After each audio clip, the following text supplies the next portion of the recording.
There's nothing the media loves more than a Disney Channel star who's fallen from grace, whether or not their controversies are actually warranted. Here's the untold truth of a few Disney Channel stars with quite the reputations.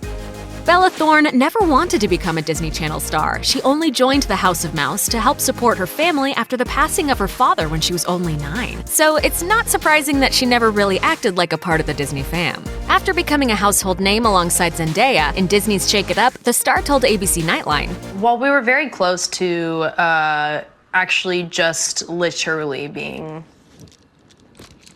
on the street." Since Shake It Up's cancellation, Thorne has made quite a few headlines, including bravely coming out as bisexual and snagging a starring role on Freeform's Famous in Love. Ask some of the crew, though, and they might just tell you she was a nightmare to work with. According to The Hollywood Reporter, the starlet exhibited such diva-like behavior that production was relieved when the series was canceled after 2 seasons. According to Thorne, though, she was labeled a diva because they were scared I was going to go running my mouth if I was upset. Hey, if being difficult means standing up for yourself, Bella, you go girl. Keep doing you.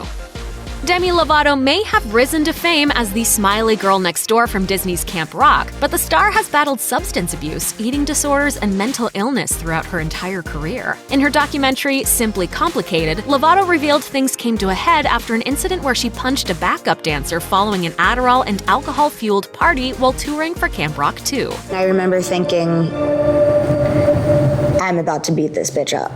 Lovato finally got clean in 2013, and she managed to maintain 6 years of sobriety. Sadly, she was hospitalized after an alleged overdose in July 2018. Following a 90-day stint in rehab, people reported that she's been splitting her time between her mother's home and a sober house, while her Lovatics cheer her on from afar.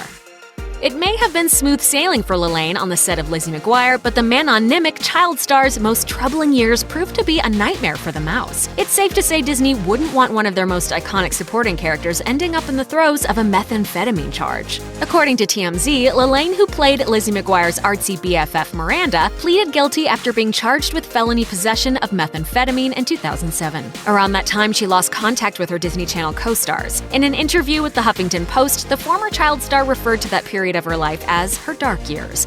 "I just went nuts and stupid, just being angry and acting like I was so badass," she said. "That just turned into me digging myself in a deep hole, and after I got arrested, that was like a slap in the face that I needed to turn my perspective around." Lelaine later attended a drug treatment program, and her charge was reportedly expunged from her record. She allegedly holds a job down to pay the bills.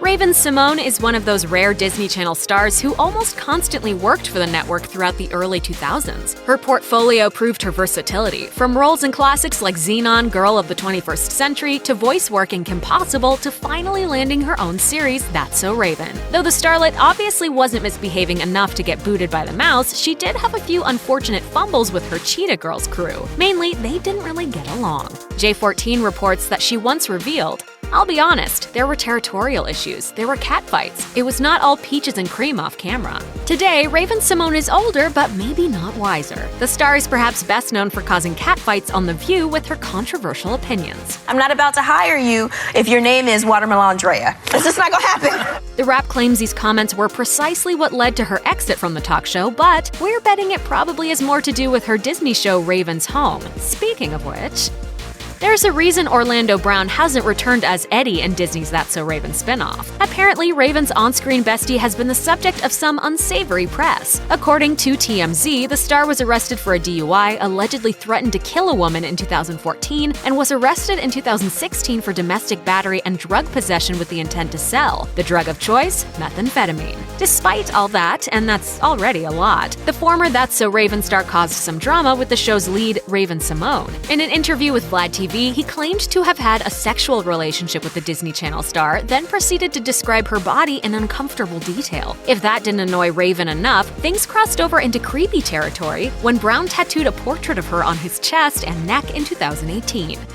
Orlando just got a tattoo of your face on his neck. Needless to say, she's probably thrilled his role on Raven's House was recast.